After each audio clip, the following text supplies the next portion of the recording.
Don't that eye sparkle? Yeah, it does.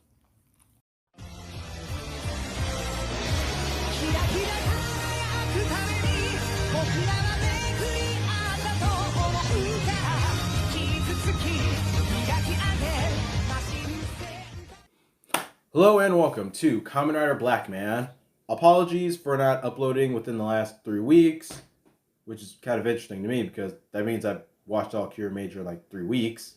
But speaking of which, today's review, Mashin Sentai Kirameiger, and it's actually been refreshing going back to watching something, well, modern, because I've spent the past few months watching television from like the 70s.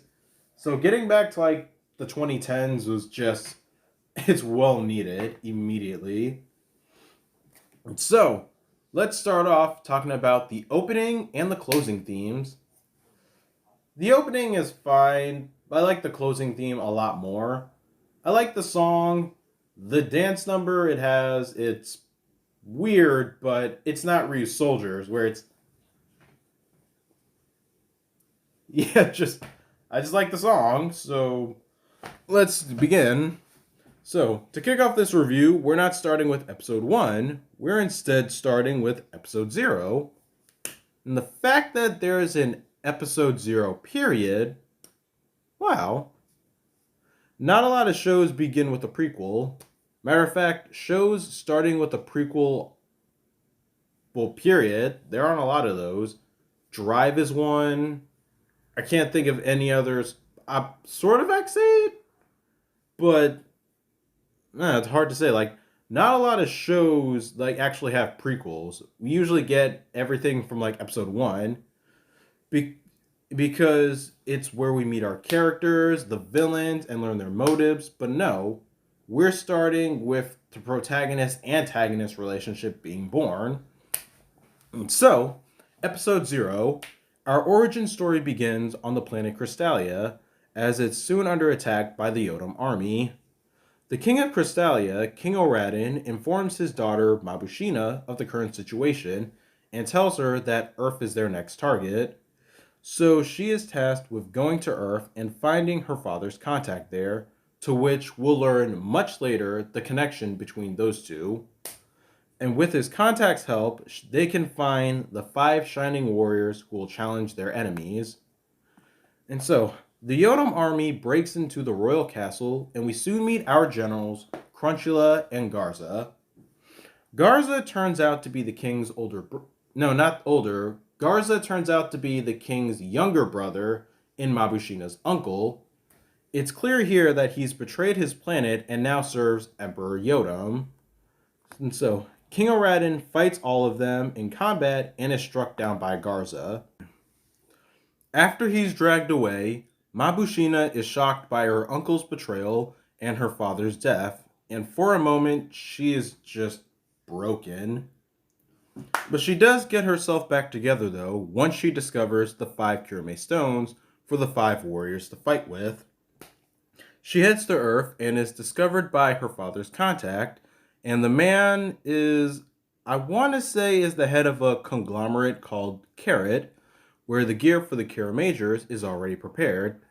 Also, very clever how Carrot's name has a double meaning, because Carrot, C-A-R-A-T, means, well, it's a whole acronym for something that I don't remember, but also a carat for the weight for precious stones. So nice. Anywho, King Oren's contact is Miro Haka Minami, and thank God I no longer have a problem with pronouncing his name. Also, I have a pen, I have an apple, apple pen. Yes, I know this guy looks similar to the Pineapple Pen guy. This show likes to be weird with its characters. Miro knows about the king's death, and Mabushina now wakes up the Kirame Stones, which they can all talk. Cringe! That is cringe! Yeah, the Kirame Stones are frickin' anime characters, or at least sound like anime characters, that don't match any of our Rangers' personalities except for the Red Ranger, that we'll get to later. Anytime any of the stones anytime any of the stones wobble around, either one of the actors or whomever wiggling them around to show them emoting, it's pure cringe. To be a Kirameiger in the first place, one needs Kiramental, which there are two types of energy demonstrated in this show, Kiramental and Jamental. Kiramental is a mix of ki and talent, and Jamental is all about the negative aspects to make one stronger, such as jealousy, resentment, anger, etc. Which I have something to say about Kiramental, but I'll get into that in a little bit. So, the stones lead Mabushina to those that they find have tons of Kiramental.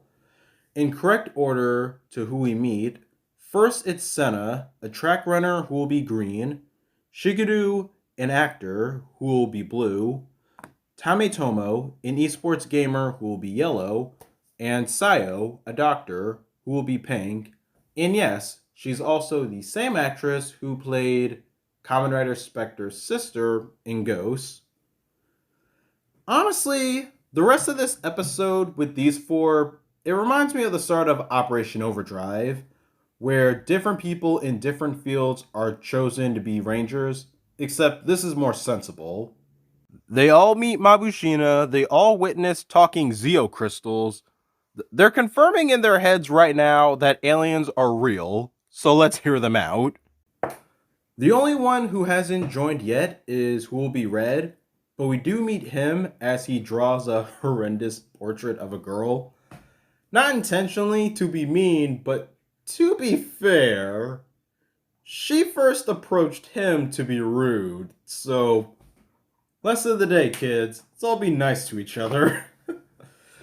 Getting back to our four Rangers, let's talk about the suits now, although Red hasn't joined yet, but at the end, the episode does show what he'll look like.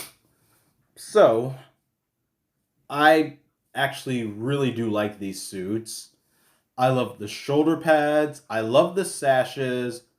The helmets are a little weird, but when you consider that this show is like diamond and stones and vehicle themed, it kind of makes them seem a little less weird. Then interestingly enough, in the helmets, they have the shape of visors from previous Sentais. Which ones in particular? I want to say Red's is Geki Choppers, and of course Blues is Deca Blues. I'm not too sure if I may have all of them off the top of my head, but though that's just another something I'm throwing out there. But like what I said, I love the sashes. The sashes and the shoulder pads may be two of my favorite parts. I like the shoulder pads because this is for the main team, and something like shoulder pads are usually something for the 6th Ranger. But the fact that the starting 5 have them, it actually gives a level of cool. And the sashes are nice because they correspond to what type of vehicle each Ranger Zord is. Yeah, these suits, they're simplistic in a good way, and I really like it. And the details look, it just looks sweet to me. So next, let's talk about their weapons, actually starting off with their Morpher. And their Morpher, on the other hand, I'm not a big fan of. Like, it's just a big smartphone circle on their wrists. Especially when you look at the suits, you think, I don't know, I just don't like the look of the Morpher. It's too simple for me. Now, as for their weapons, blue and green get swords, and yellow and pink get guns, and red gets both because he's special. Why that was a choice, I can only assume was to reflect their jobs. Like, yellow and pink are a yellow and pink are a pro gamer and a surgeon, so they'll translate precision into marksmanship. Blue is an actor who does his own stunts, so he knows how to handle a sword. And Green just has what she has because track does involve swords. This is the closest case I could make for why they just get a single weapon throughout the whole show. Otherwise, I don't understand why they all just couldn't get guns and swords. Hell, Red gets both because, well, we'll learn later that he has the cure power of imagination and can conjure things. Like, for example, combining the gun and the sword into a bigger gun. Spoiler alert, any of them could do that, so it's not just assigned to Red.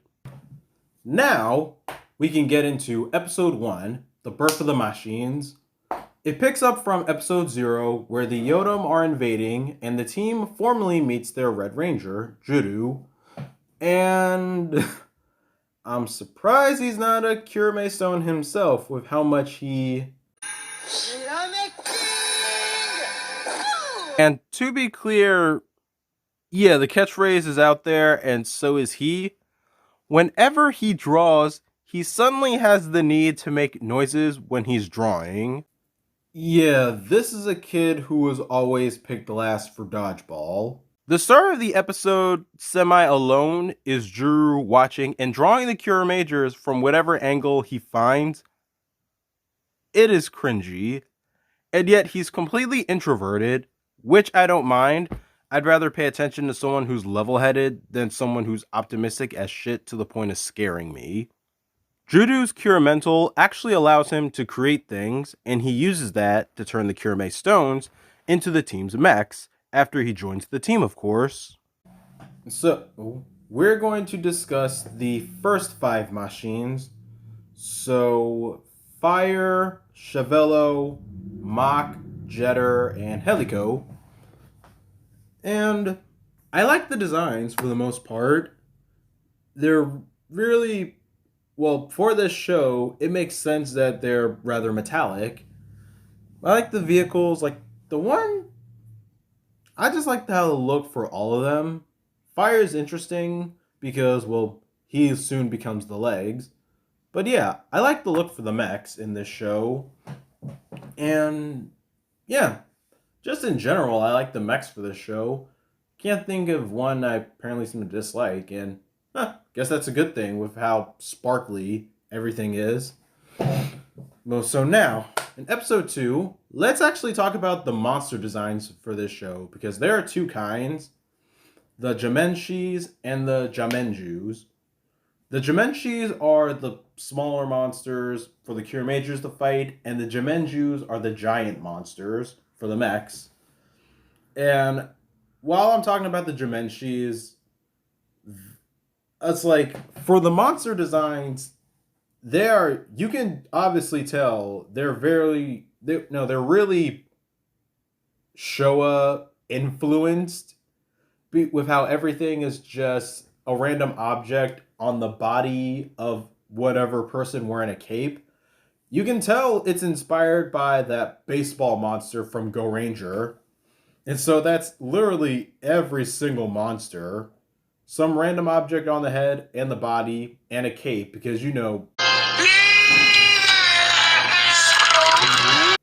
it's very weird. The Jamenjus at least look like also kaijus with random objects on their heads. But, like from Go Busters, we get the monster of the week first, and then a giant monster afterwards. But unlike Go Busters, there's no sporadic time for when the giant monster comes. They just send it out afterwards or halfway through a battle, which happens sometimes. So, let's now talk about the team's mechs next, because everyone does have jobs outside of their duties of being the Kirameigers. And so, how they split up the cast is done quite creatively, honestly, because 2 people can make up their own mech, while 3 people can actually make up their own. So Jetter and Helico can make up Sky Mage, while Fire, Chevello, and Mach can make up Land Mage. So let's talk about those 2 now. Sky Mage and Land Mage. Land Mage is alright, I guess, for the most part. I'm going to save everything else that I want to say for Kiramei.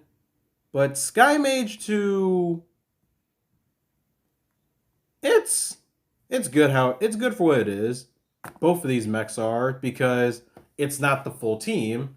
It's just broken up, because this is a good thing that episode 2 actually does, because it's technically a Judo and Senna focus episode where Senna can't make it to a mission because of a track meet. So the whole point of the episode is to keep in mind that even if they're not all together, they are still a team.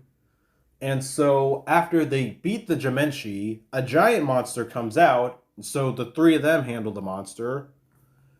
That I actually think is a good idea that they got from Go Busters, that if the full team is not here, then let's break it up some so that these people can handle maybe a giant monster while everyone else is on the ground dealing with the monster.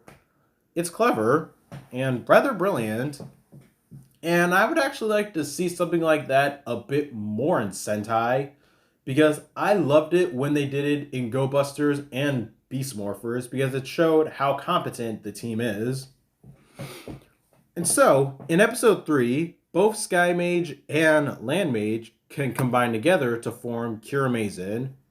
So now, let's talk about the actual main mech of the show, which I honestly think is my favorite mech throughout the whole show, because everything else is just fine.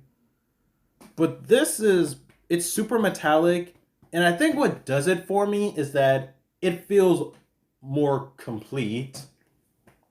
Like, I think the one thing I'm not a big fan of Land Mage is that you can tell it's not the whole team together.